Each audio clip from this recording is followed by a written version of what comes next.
Basan, Sangere, Zoyaha, Yujiha, Muskogee, Shidane, Adane.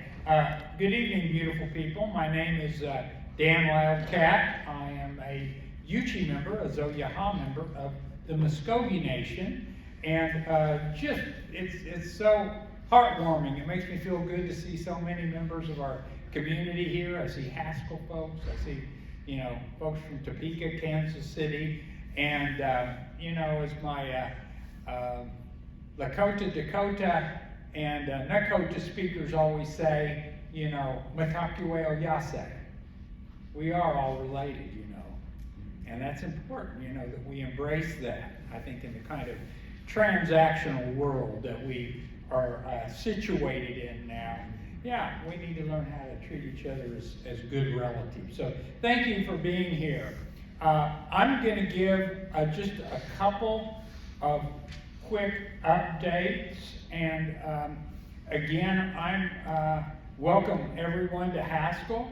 I always use the disclaimer, I'm not speaking for any group or anyone or for the university. I'm one person, as many of you know, longtime faculty member, sometimes administrator here, and but I'm just sharing, what I know, what I understand, what's happening, and I don't think anything I'm saying is uniquely idiosyncratic. I think that a lot of people would agree with me and share my thoughts, but I'm going to kind of stick to the facts as I know them tonight.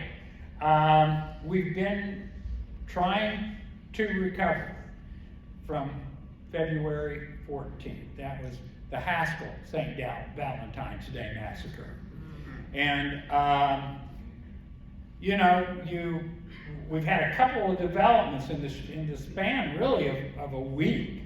The first one was with really everyone's efforts, and I mean all of you, the friends of Haskell here in the audience, our students, certainly our Haskell Foundation, our alumni, our Board of Regents, and I'm never going to leave out our fearless leader, President Frank Arpin, worked mightily to get approval about a week ago to bring the faculty that had been fired on February 14th back as contractors.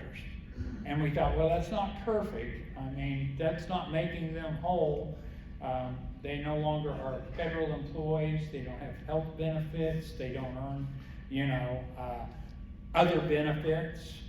They're independent contractors. But it's good to have them back, and most of them came back as contractors. And then if you've read the news or heard the news or watched the news in the last 24 hours, this is, to me, the best part of the story so far, post-February 14th. And that is, we got a rescission. They rescinded the action for 14, I think the number's 14 or 15, of the Haskell employees that were terminated. They've been given their federal jobs back and back pay, back to February 14th. And I tell you, I think this is the equivalent, and this will resonate with Bo. This is equivalent to our full court press, folks. Everyone coming together. Your phone calls, your letters, our president working that incredible bureaucratic system in Washington, our Board of Regents, our folks in the foundation, the leader of the U.S. Government Ethics Office who filed a suit that played a part too in having many federal employees, their positions returned to them and restored, who we might know was immediately fired by our current President of the United States. But this is what we can do when we work together. I talked to someone who knows, someone on the inside who kind of knows what was going on. I said, what do you attribute this to? And they said, tell everyone. It was everyone who sent a phone call, wrote a letter, who talked about this incredible injustice. You had a role in this. So that's the good news. Now, this is only part, a small, a portion of the people who were terminated and let go. We still have to work to see if we can get their positions restored too. So that's still on the list of things to do to get them, made whole again. And so that's where we're at right now in terms of the firings that occurred, those that have been rescinded and restored. Okay? A lot haven't. And again, Bo, the president of the trustees of the foundation, will talk about their efforts and what they're doing, but the idea is that money that's going in there will help us, meet some of the critical needs now that we have to meet because of those terminations. So I'm just filled with gratitude. We say in my language, Sanlai Koyasate. Thank you so much for all of your efforts. So that's kind of one part of the story. Some of you who are glued to the news and getting your news feeds and everything about what's going on now have probably heard about what we're anticipating our next challenge to be. I have not seen any communication today from DOI or BIA, but if you'll Google this, you'll find out that the president has told all federal agencies to prepare plans by March 13th for reduction in force actions. These are personnel actions that are supposed to radically reduce the number of employees in federal agencies. I haven't seen anything that says Haskell will be immune from that Haskell will be exempt from that. So I'm going to plant that seed today. We need to start communicating that given Haskell's critical mission in fulfillment of treaty and trust responsibilities, the United States government accepted when they made treaties with our nations that they must uphold this, and I'm hoping, I know our president is making the case, but the case should be made that Haskell, particularly with the cuts we've already taken, must be exempt from reduction in force procedures. These are going to be very, very costly, and of course, because of my work, I talk with people across different federal agencies and stuff, and it's really, we're not, and many of you probably have relatives or friends that are in the federal government. I know some of you have worked in other agencies. It's really, it's disheartening when you hear about the lives that are being disrupted, and the pain and the struggle and everything that these actions are causing. So that's kind of the next thing on the horizon. I'm hoping that Haskell won't end up exempt from this mandate for federal, for reduction in force. They call it RIF for short, Federal Agency Reduction in Force Procedure. But, who knows? So that's something, if you want to continue to make some phone calls or send some messages or write some letters, that could be helpful at this time, okay? So, apart from that, again, I think the message right now is we're pretty strong when we stand together.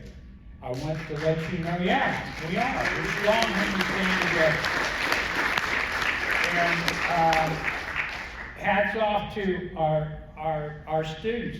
Hey, we've got some students here that are learning to be pretty media savvy, okay? They're learning how to talk to the media, how to tell their stories, tell our stories, and we're just so proud of those students. And we have a couple here with us tonight that I'll introduce later, and they can kind of give you an update on how students are feeling, what's going on. I will tell you right now, we have a bunch of our students that are on their way to Rapid City, South Dakota, to the annual American Indian Higher Education Consortium Conference, which is going on in Rapid City over the weekend. And this is how crazy it is. It took our president 2 weeks to get approval from the BIE to let our students travel to this national conference. And we had the money, we want to question the money, but just, oh, well, we're not sure that's acceptable travel. We're going like, what? I mean, this is the consortium of tribal colleges. Our students, they need to be there to meet, their fellow colleagues and brothers and sisters in the tribal colleges across the United States. So that's a good news too. That's a winner. They're there, are on their way to Rapid City now. And so the students remain strong, resilient. The faculty, I think, are, as always here, we're doing our job. We're taking everything in stride, and we're trying not to let fear of what the next blow might be dominate our lives, because we got students to serve right now, right in front of us, and we've got an incredible student body, and I'm so proud of our students. You'll get to meet 2 of them here in just a minute. But I've rambled on long enough. That is my sort of update from a person in the halls of Haskell, what is going on and has happened.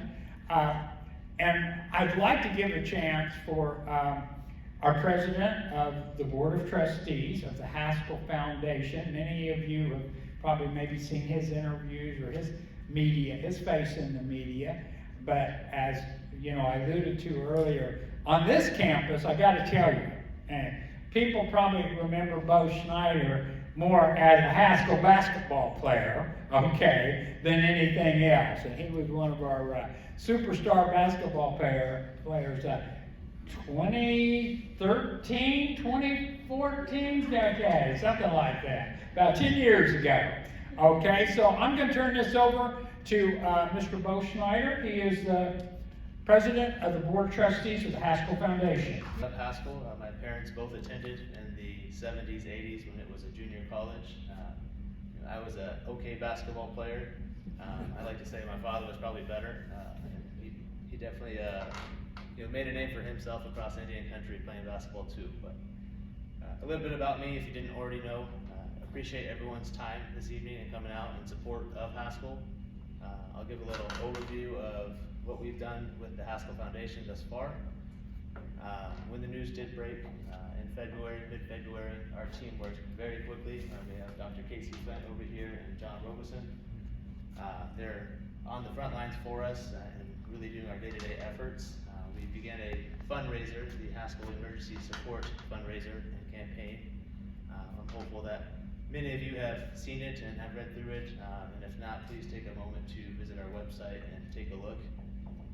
We have worked closely, and we have continuous communication with the President's Office here at the university, and we established a goal of $350,000 to raise funds for emergency relief in various aspects. $235,000 of that is intended for temporary contractor agreements, independent contractor agreements, to allow an avenue for some employees to return to work and partially restore a source of income during these uncertain times. The end goal obviously is for everybody to be reinstated. Very pleased with most recent efforts and with the news that we received as of yesterday with 14 or 15, give or take, individuals being able to return to work as a federal employee and with back pay. So our role here is to really continue our efforts and trying to provide financial relief and again in various aspects to our faculty, our staff, our employees that were affected, but most importantly to our students as well. So if we have students that are out here, if we have faculty that have been affected, please reach out to the Haskell Foundation. We'd love to engage in conversation with you all and see if there's a way that we can help you out. Some things that you're doing to make it less about dogma and more just about Indian education. Good question. And I'll also kind of echo what Dan here was saying. I'm not necessarily here to speak on behalf of the university, nor directly on behalf of the students. I'm here to speak on behalf of the foundation.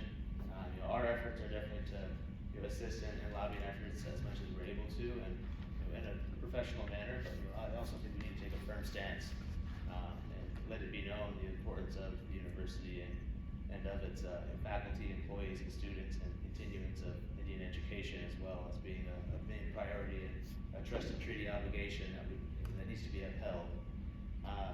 Specifically, to answer your question, I don't know if I have a direct response on how we can best approach it. I think collectively, all of us using our voices echoes, and I really think leaves a lasting impact and has the most impact in the circumstances as well.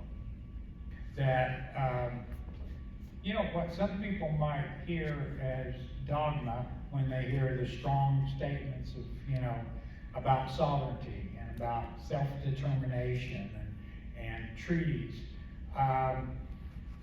That's the unique reality that our peoples live. We're the only nations that exist within a larger nation. We are that by law because we made treaties. Our nations made treaties with the United States, and promises were made. There's been a trail of broken treaties. I mean, just study American history, it's full of them. But I think the point where we can come together right now is that we can agree that, I hope we can agree, there's nothing more important than having an educated public. Everyone should be entitled to an education. And part of what, was bargained for when people made cessions of their ancestral homelands to the United States government, they agreed that there would be something in return, and part of that was education. And I think we should all rally around that. I was talking to someone, I'm just going to make a quick example, and I hope it resonates. I was thinking about the chronic underfunding. So you guys have heard in earlier meetings, our deferred maintenance on this campus right now, deferred maintenance that should have been done and hadn't been done, is $90 million. That's our deferred maintenance. So, $20 million, $30 million, $40 million, and you're gonna touch that. So we gotta really look at the big picture, and I wanna stick on this education thing just for a minute. I think if you looked at the budgets, none of us would probably feel comfortable. Some might. I know we've got a few pacifists in the audience, I respect that. But if you look at the kind of education young men and women receive in the U.S. military academies, Navy, Army, Air Force, think of what the uproar that would come if someone came in and did at those academies. What happens here? I would say that same kind of passion, patriotism maybe, that people would say, no, this deserves our fullest funding. I would argue the first Americans of this land deserve that same level of support for their education. This ought to be the shining star of Indian education in North America. And I think what we can do, let's start talking about how we can move from a mode of survival. We're good survivors.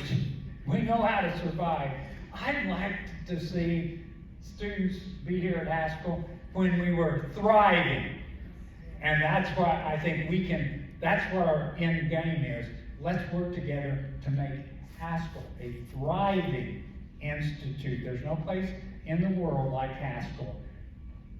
People from so many nations, so many parts of the United States, all here in Lawrence, Kansas, the heartland of the United States. And that means something to me, you know, so that's my response. Let's come together around education. I mean, I don't know who wants to argue against education, but there might be a few, you know. But anyway, that's why the foundation is so important to us. Yeah. Question right here. While you communicate with other foundations or Native American groups that have a similar objective of raising funds and support of Native American people, if there might be some effort made to coordinate in sort of a nationwide effort to meet those obligations that we should have. And I think a lot of people within this community and elsewhere have learned a lot from what's just happened, that would be more inclined to begin, you know, asking our government to meet those obligations. Yeah, no, I think that's a great question and a great point too. And to that, I think our foundation is somewhat still in the building stages. You know, this is certainly one of the larger campaigns that we've really engaged with. That said, we have had some. Can you hold that mic closer, because we are having a hard time hearing you. Yeah, sorry, can you hear me better now? All right, I appreciate it. Sorry about that. I'll start from the beginning. So, pertaining to the question of, you know, if we've collaborated or reached out and talked with other you know, similar institutions, and have combined efforts, have talked with each other about best ways to raise funds for, you know, various needs. I think our foundation is, you know, certainly charting towards that path, but we're still very much in the early stages of it, and this is, with this being one of the larger campaigns that we've given our full focus to. I'll turn it over to Dr. Casey Flynn too, and she'll speak more to the specifics. Yeah, see, I have the loud voice. So as the development director for the Haskell Foundation, me and my colleague John Robeson, we're a lot more boots on the ground with seeing these kinds of efforts. So when we're talking about collaboration, one of the people that we collaborate with very frequently is the executive director of SIPI, which is kind of our sister school. So we have a very good relationship with them. They have a lot of the same struggles that we do. The issue is not necessarily collaborating within our Native American community with other tribal colleges and universities. It's about trying to get our voice elevated and get that kind of out everywhere. And that's what one of the big issues that we're running into is we have different tribal councils that are wanting to contribute, but we're still a federal entity at the end of the day. And the issues is that we're just not getting support from the federal government. We're getting caught up in bureaucratic red tape constantly. So while we still want to do this collaboration, we have a lot of work that we need to do. And part of the political advocacy side of this, and this is what's kind of getting us caught up in this moment right now, is we have all of this federal interference that is keeping us from being able to meet these needs. And I want to make it very clear what the foundation's mission is at its core, is to fulfill the unmet needs of the university. And by doing that, right now the biggest need is our students are trying to go to classes and there's no professors there in classes. There's no people to feed them at the dining hall. These are basic needs we see every single day from students that come into our offices saying, I I can't pay my rent because my Pell Grants are delayed because there's things getting messed up at the Department of Education. That there's not enough people to fund and push things through on financial aid, that they're not able to get the support they need in classes. They cut tutoring, for Christ's sake. I mean, who does that? And these are the kinds of things that the Haskell Foundation is here trying to collaborate, putting Band-Aids over some of the immediate needs that our students come in, but ultimately, we want to see this broader gap met with this $90 million of deferred funding. This is what we exist to do. We have been spending the last about 11 months building up systems that are definitely being tried right now with the huge influx that we're having, making sure we have the systems in place to be able to grow and help meet these needs. And we are trying to make sure we are becoming better partners and better communicators than we have in the past. I think we have a great team in place there. Hopefully that answers your question.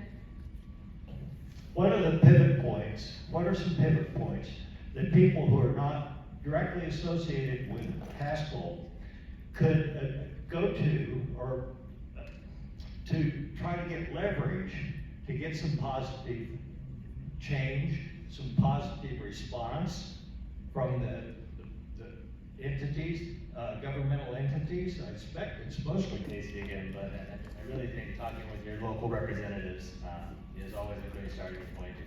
But also educate yourself about what Haskell is and the different struggles that have been faced in this time and many times before this as well. Starting with local representatives, state representatives, and then reaching out to some of the larger federal representatives as well, or agencies. As Dan said earlier, collectively, the voices that have been heard from many of you and our students, it's been really the driving force in the recent change that we've seen in the reinstatement of some of these employees. So I think that would be one of the main pivot points or main focus points, is reaching out at every level, local and national.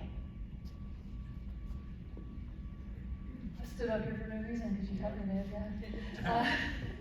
That is something we have been building our relationships with our elected officials, and as Bo mentioned, that is some of our local officials, our state and national representatives as well.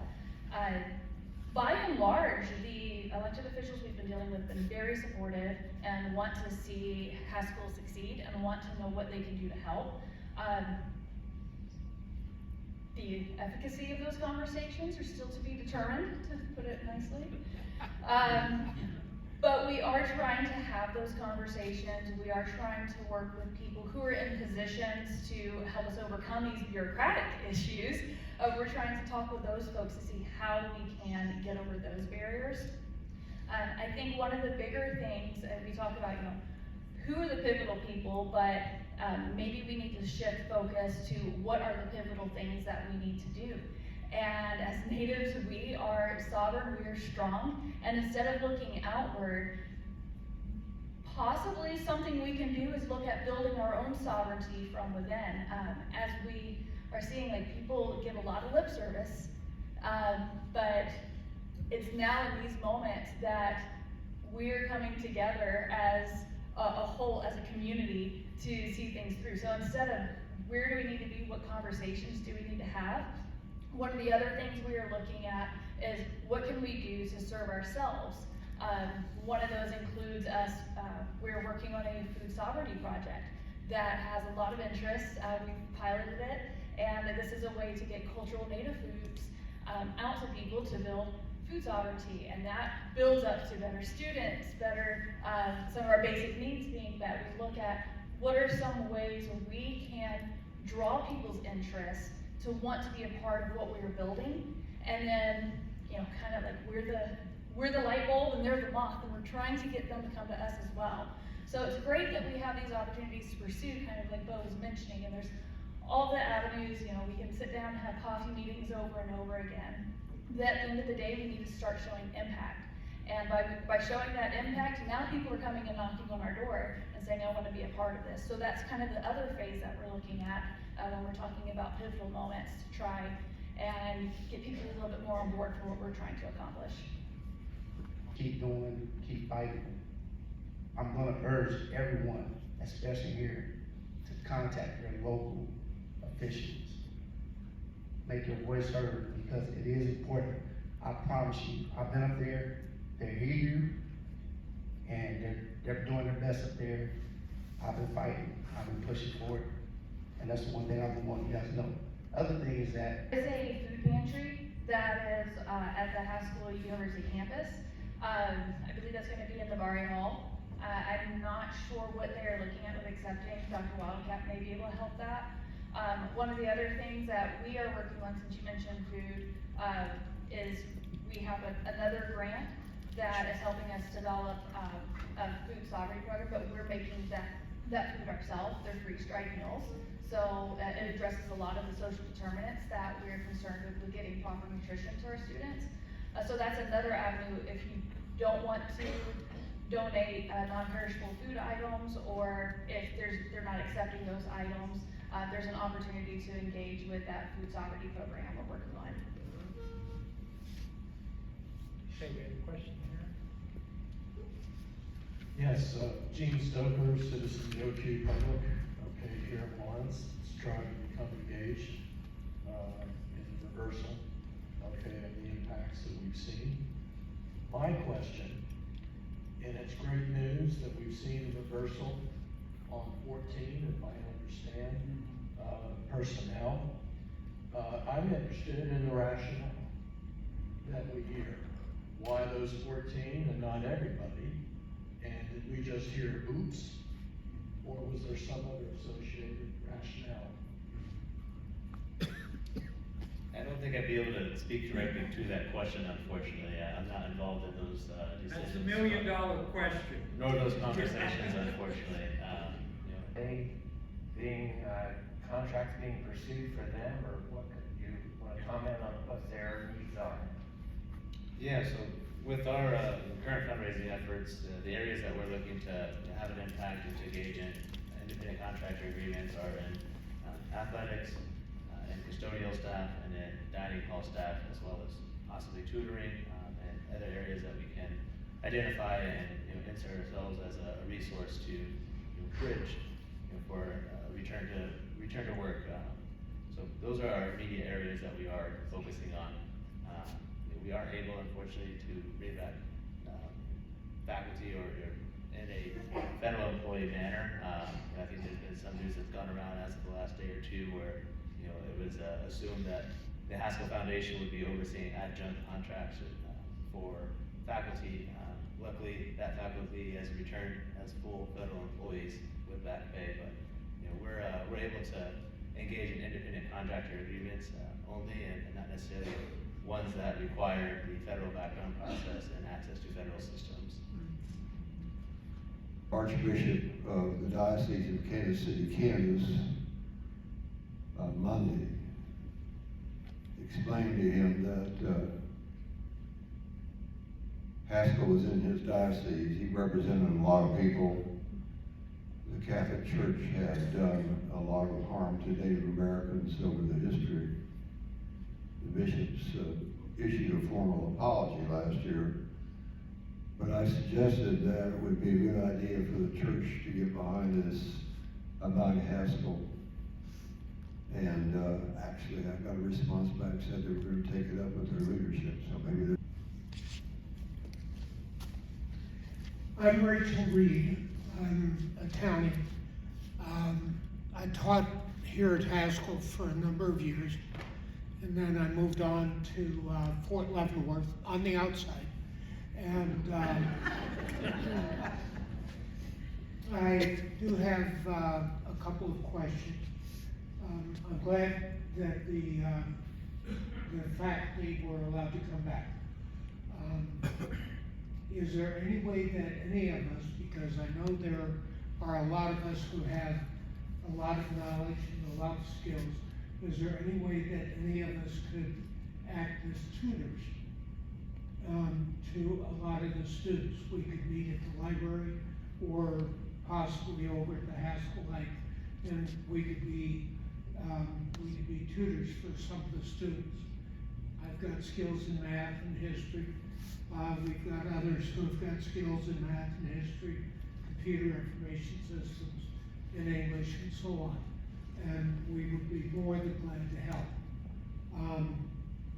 I don't think that would require a background check, would it?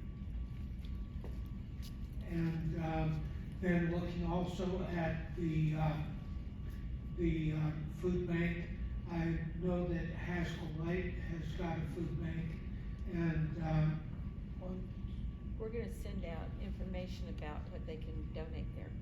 and then we're gonna send out information what could be donated at the Haskell Light for the food bank also. That way the students can have access to food. Yeah, Thank you, Nate. yeah. So to answer some of the questions about tutoring and all, you are welcome to go to the haskellfoundation.org website. All of our contact information is on there. You can just email me directly, and then just say that you have volunteer interest. There's also a volunteer interest form.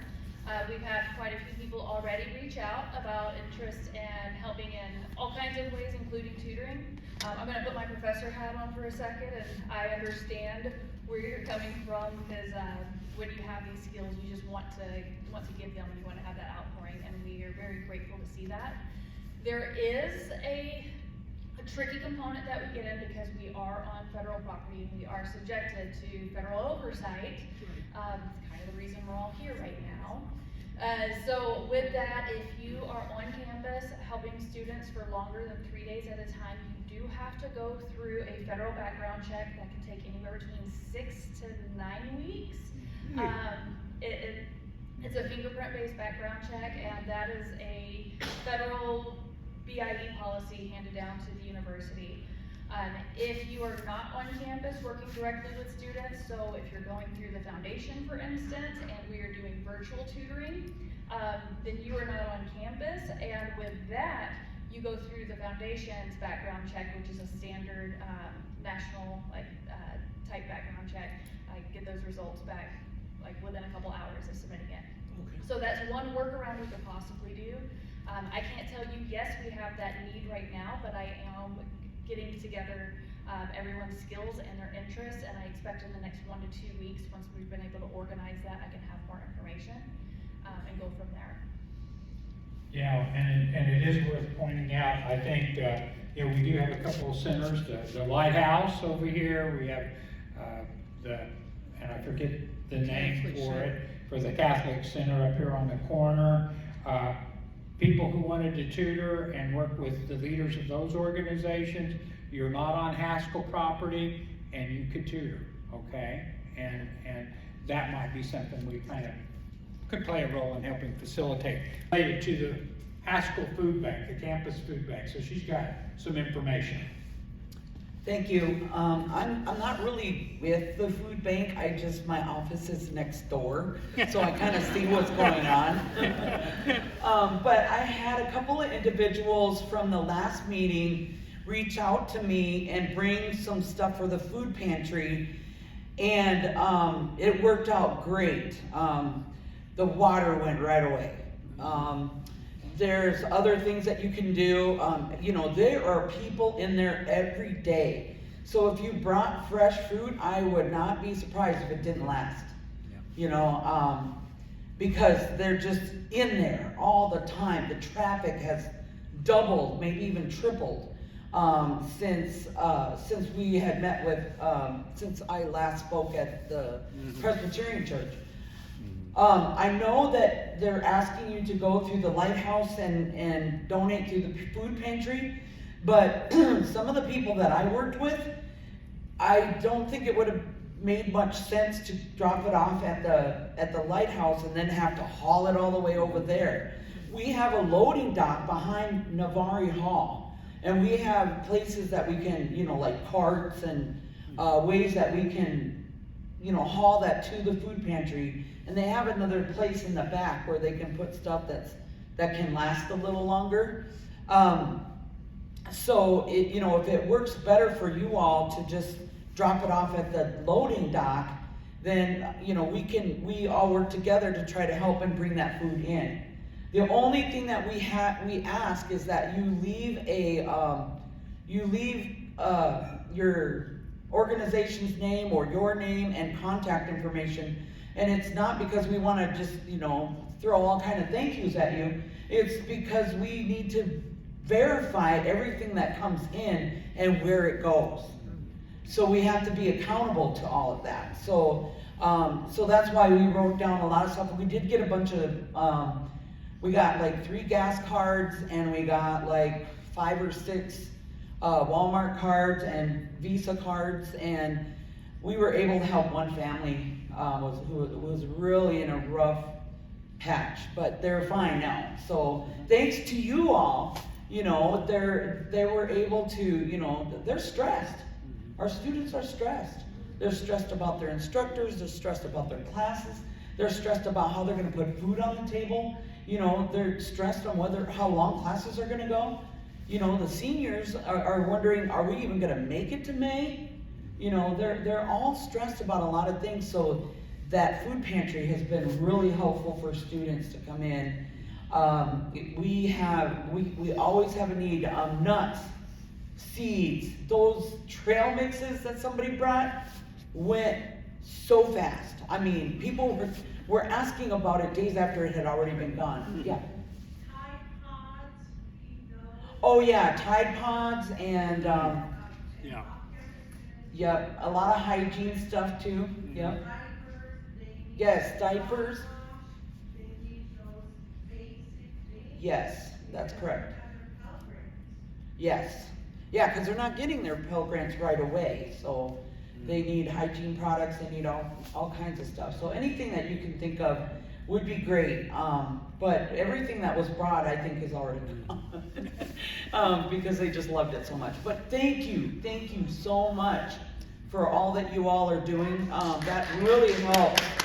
And just to see our students and the stress that leaves their face when they leave there, it's priceless.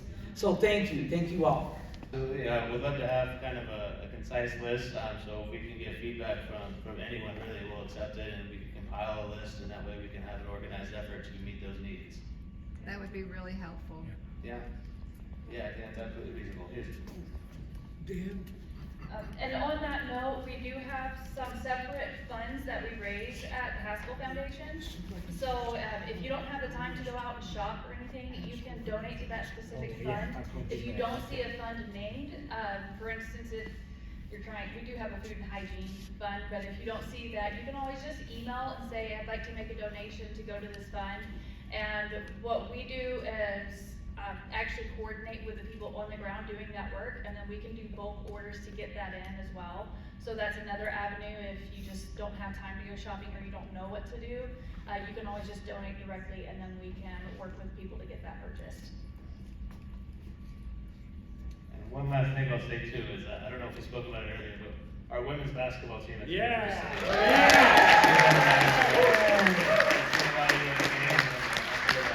They had last night, where they were selected to play in the national tournament. I want to make sure we stand behind them. They're absolutely resilient during these times. Their own coach was one of the employees that was let go, and he stayed on with the team and donated his time. A round of applause for them. I'm happy that he's now back as a federal employee, and he's there to see them through to the national tournament. They do play this upcoming Friday in Sioux Center, Iowa.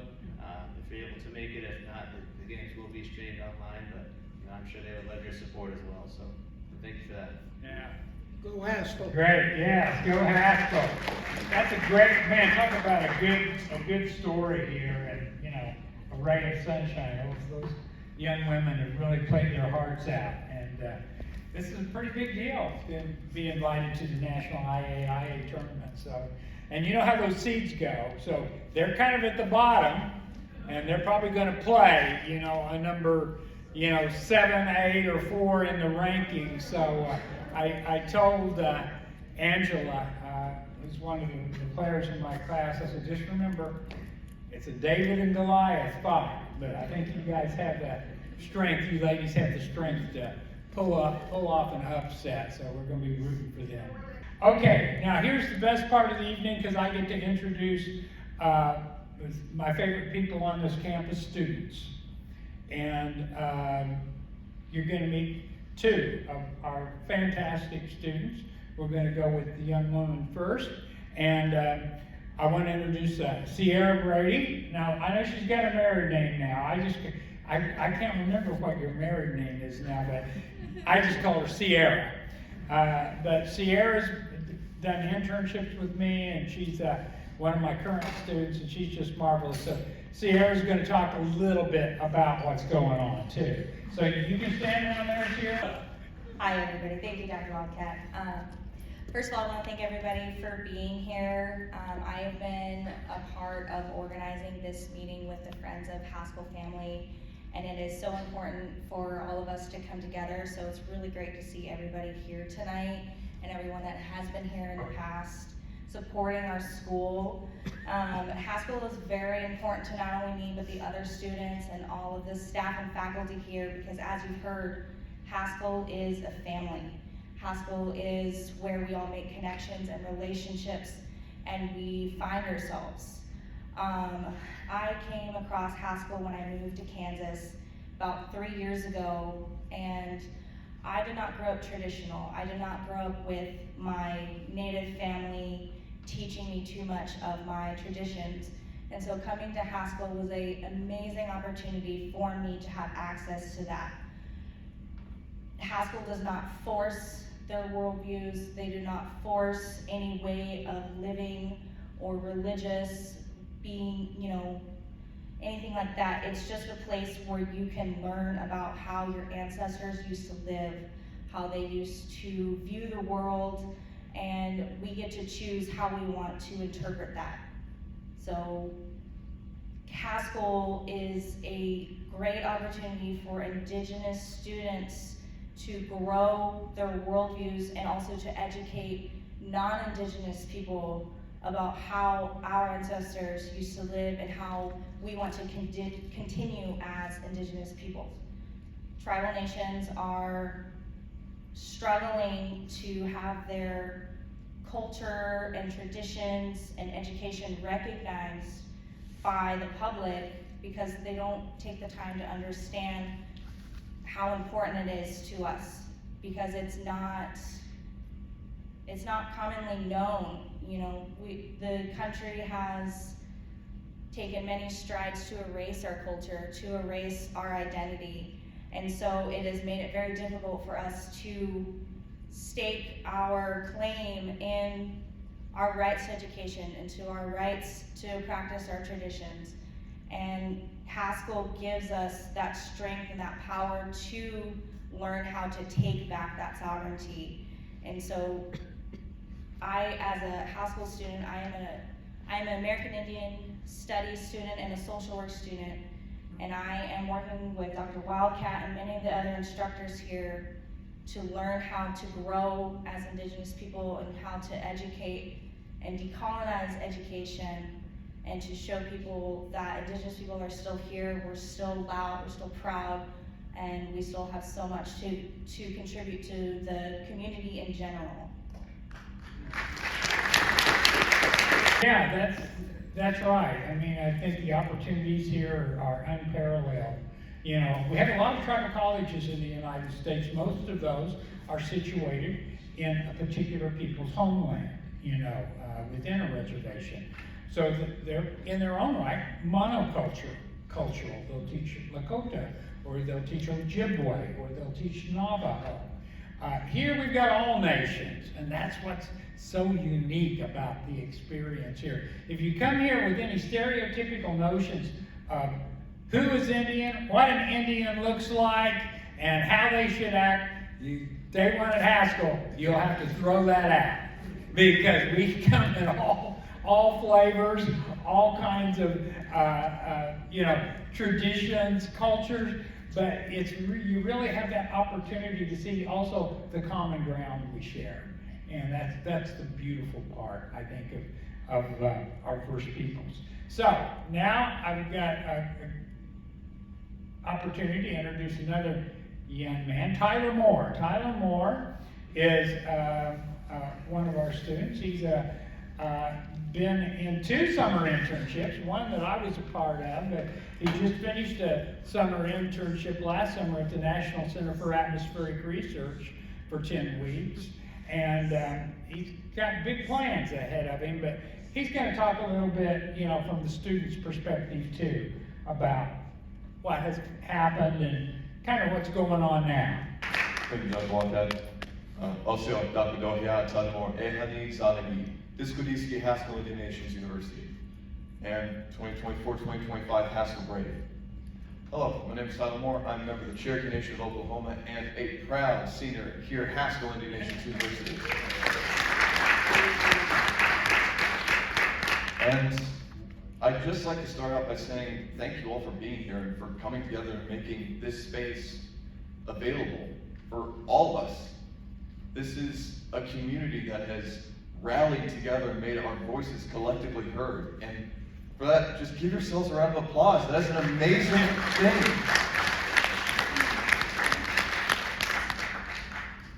And I'd just like to start out by saying Haskell just celebrated our 140th anniversary. That was last year. We have been here since 1884, and judging by the amount of community and friends and solidarity we have all found together, we're going to make it 140 more. We are going to be here. We're going to make our voices heard. And we're just going to be a great, amazing family together, as everyone here has made it clear. But we are living through some very tough times. I graduated this semester, and it was mentioned that some of us were curious if we were going to be graduating. That was a genuine fear that I had my first, 3 days into this, because I realized all that I needed this semester was elective hours, and if I don't have those hours, I don't get to walk across this stage. And I lost 2 teachers from this. I lost my photography teacher and I lost my archery teacher. And a whole host of faculty that I looked to for support and that I learned from. And it's heartbreaking whenever you walk through campus and faces are usually bright, beaming smiles or just sad.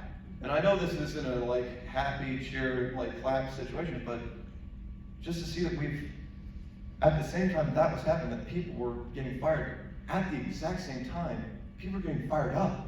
We were getting together, we were making spaces. The foundation was making their voices heard. Students were organizing protests. We all made this space. And I can't be more proud of Haskell. I could not be more proud of the community. Thank you all.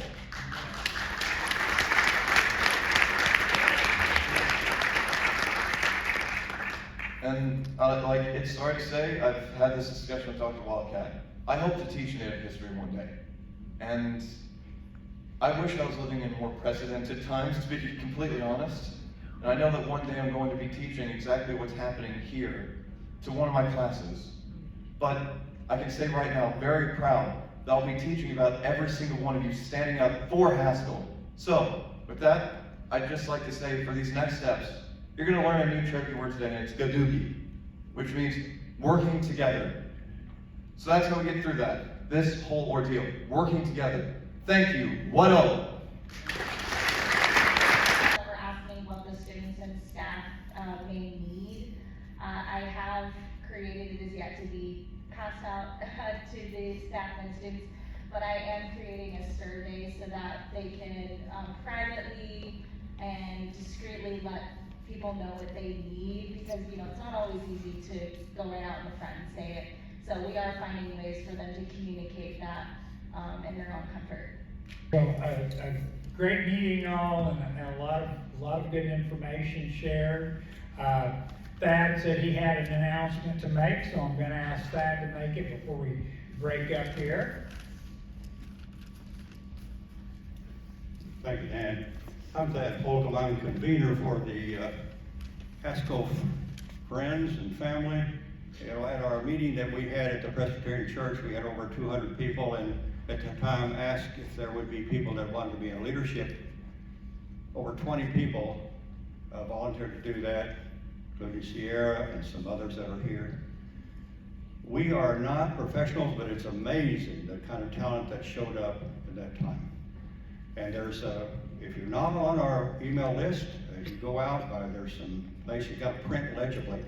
But we will have a listserv that goes out with our information. We're going to collect it. We're going to try to organize ourselves better with a lot of ideas that we have. One other thing, I wish I could tell you that the City Commission has made a statement. That has not occurred. Now, I understand a rumor that that's going to happen. The county has. This is up to them. I'm just saying we need the local, and I think they want to do this. The county has come up with a letter. Letters are just letters. But I think it is as, and we have some representatives, state representatives that have come to us and said, how can we help? It is occurring. People ask me how I ever got into this thing of being a convener. I'm not native. I was raised in the Osage Nation. I went to a town some of you know about Haskell, and of course that's infamous now because the film. But you know, I didn't know until I was age 30 about the Reign of Terror. And my classmates were Osage and Cherokee. The Osage didn't say anything because of the trauma. I'm now serving on a committee with USD 497 attempting to develop curriculum K through 12 on Native history culture here in Lawrence. It's been tough. 3 years spinning our wheels. But I think we're making a breakaway, and particularly with the new superintendent, that may happen. But I want you all to use your talents and come to me or come to some of the people on that committee. We need all of you, and I just appreciate your being here. For me, I have to admit, it's a spiritual quest and discipline to be involved in this because who I am and associated with. So I welcome any and all to do that endeavor. So, thank you much. Amen.